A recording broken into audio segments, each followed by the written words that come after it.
Hello everybody and welcome back to another episode with Mr. Ambrose. Today, my job gets a lot easier. We are headed out to my Uncle Bob's blacksmith shop out at his land.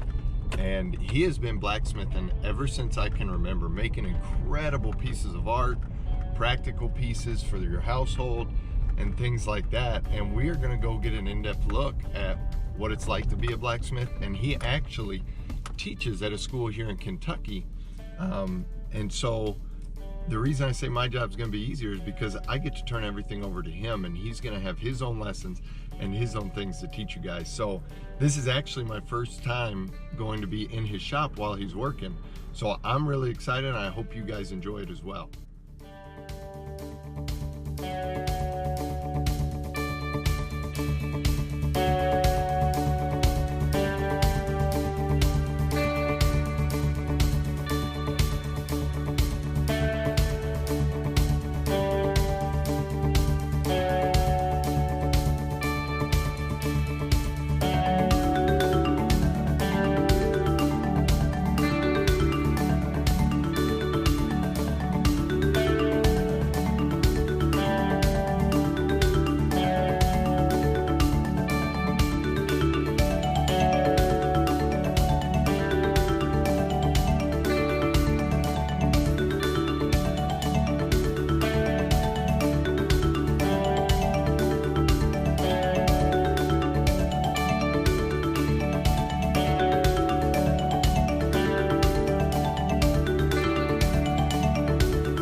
Hey guys, welcome to Wolf Gap Mountain Forge. That's my shop. A blacksmith shop is called a forge. This piece of equipment here where the fire is also called a forge, but we're going to cover all of this equipment as we go on through the day. So Wolf Gap Mountain is this mountain that's back here. So we named the forge Wolf Gap Mountain Forge. There's a couple of words I want you to be aware of. One is blacksmith, okay, which is a compound word, which I think you guys probably remember. So blacksmith is a compound word. Black is the color of the metal, and smith comes from the old English word that means to strike or to smite or to smote, okay?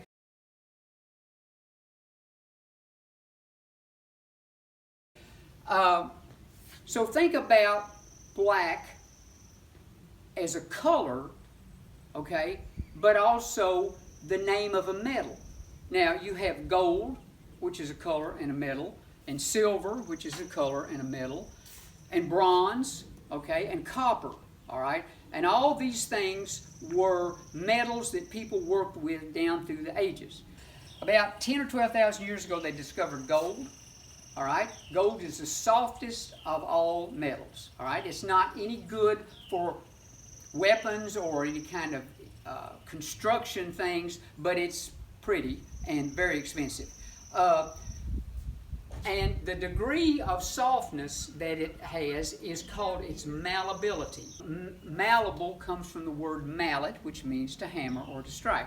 An ounce of gold, which is about a bigger ounce a quarter, could be hammered so flat that light would pass through it. It also exists as a free element, meaning you can just find it on the ground. Okay, they named a football team in California after this, remember? They had a gold rush out there. There's gold in them thar hills.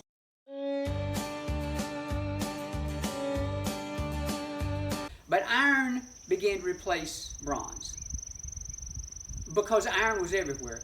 The center of the world, okay, is made up of molten iron, all right? The crust of the earth contains more iron than any other metal. 95% of all the metal that is made in the world is iron. So there's a tiny little bit of gold and molybdenum and vanadium and all these other weird chromium and stuff like that that's made, but iron is the main one, and it is the most successful recycling program because all of the iron that I use here, most of this stuff, and you could probably say all of it, is made out of recycled car bodies and axles and all kinds of stuff like that.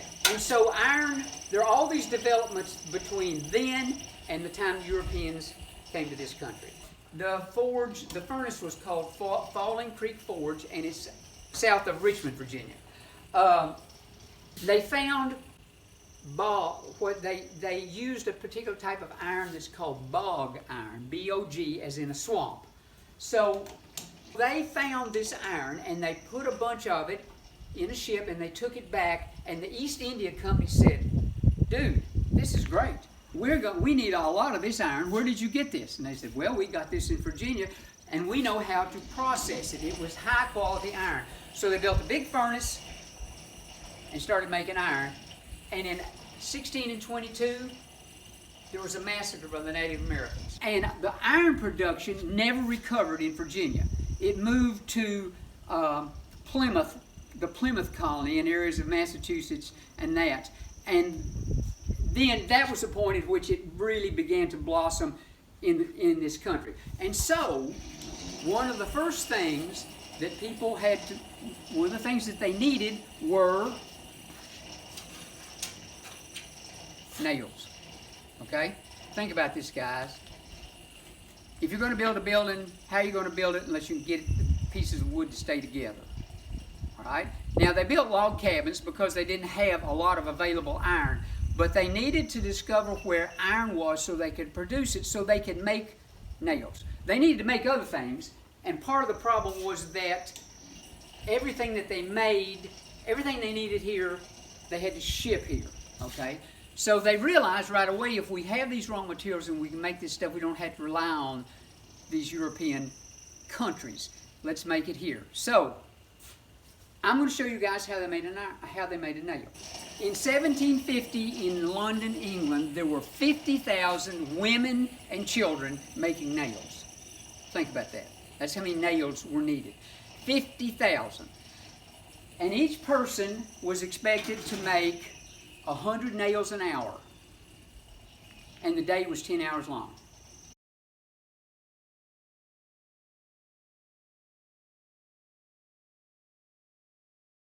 You were expected to make 1,000 nails a day.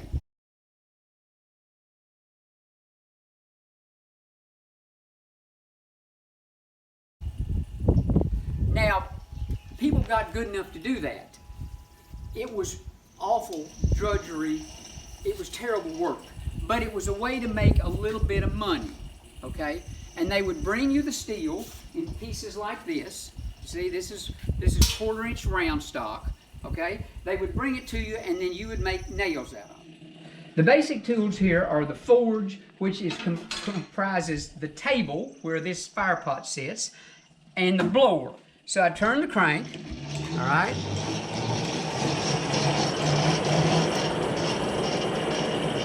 And it gets hotter, all right? If you've ever built a campfire and it's not going very good, you get down on the ground, you blow on it, the oxygen makes the fire get hotter.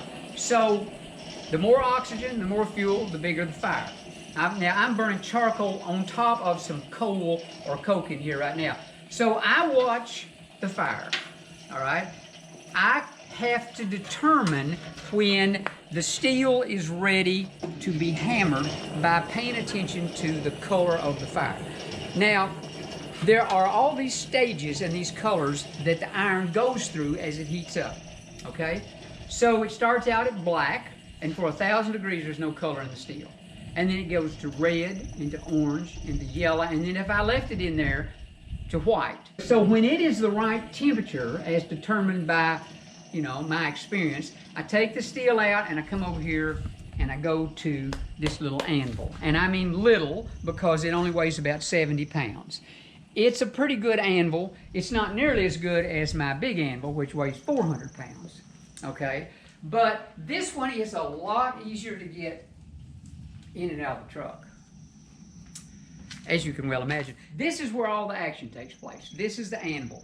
And if you're a horseshoer, which I was, you use the anvil to make the horseshoes, all right? It's called turning a shoe.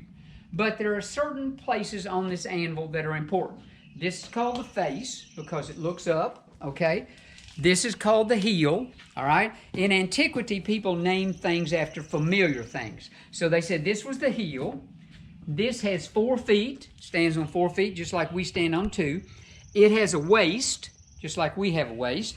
And this part right here is called the horn, all right? So this curved surface right here provides me with the opportunity to make any size radius that I want. And this flat surface means that I can make something flat, and the intersection of these two planes right here is a right angle. So I can make a right angle, I can make things flat, I can make things curved. That's pretty much it if you're a blacksmith, you see. People need a lot of nails, okay? And as I mentioned before, it wasn't a great job, but it provided people with a little bit of money. So the tools that you use besides this thing are really just this thing, which is called a nail header. You see? All right, and this side's bigger. Now what this does is it's designed so this piece of steel won't fit down in there. You see, it won't go in there. But if you hammer it and make a point on it, it will. So what I'm going to do is I'm going to get this hot, and then I'm going to come to the anvil and I'm going to make a point on it. I'm going to make a taper just like this, you see? Just like that. Now, I'm not going to make a very big nail, but so I'm watching the fire, all right? I'm paying attention to what color it is, all right? This is going to be roughly an orange heat, which is about, anywhere 16 or 1800 degrees. And I pay attention, and when it's about the right temperature, okay, then I bring it out, I clean all the scale off of it, and I come to the anvil. And I turn it as I hit it. You see? I rotate it and strike on the side. It makes a point on it.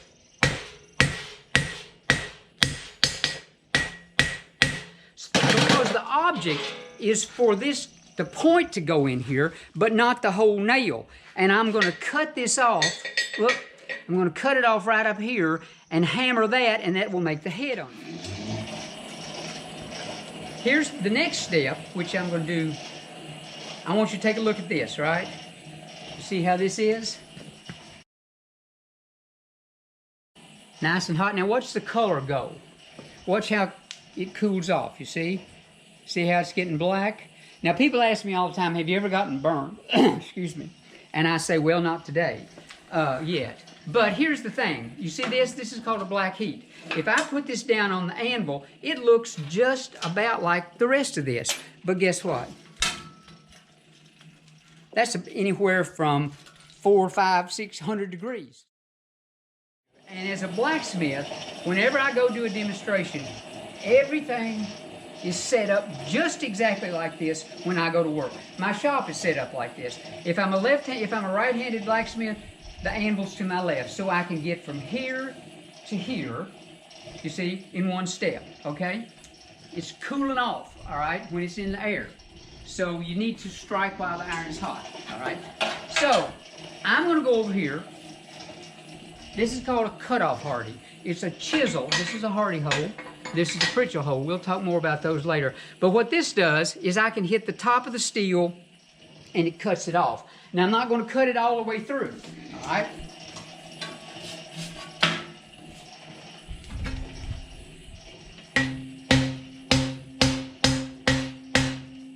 I'm going to bend it over like this, you see? And I'm going to come back here and stick it in the fire. Now, the end of this is sticking up because it's so thin that it will, it'll get hot too quick. So I'm going to get this hot and I'm going to take it out. Now you always want to move this, all right? I'm going to get this out and I'm going to get it hot, and then I'm going to put it in the nail header, all right, with enough sticking out, hopefully, to make the top. You see? I'm going to wring it off like that, and you come over here.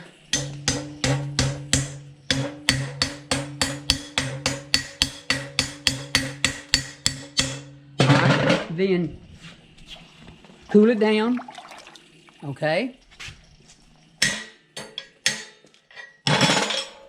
You see?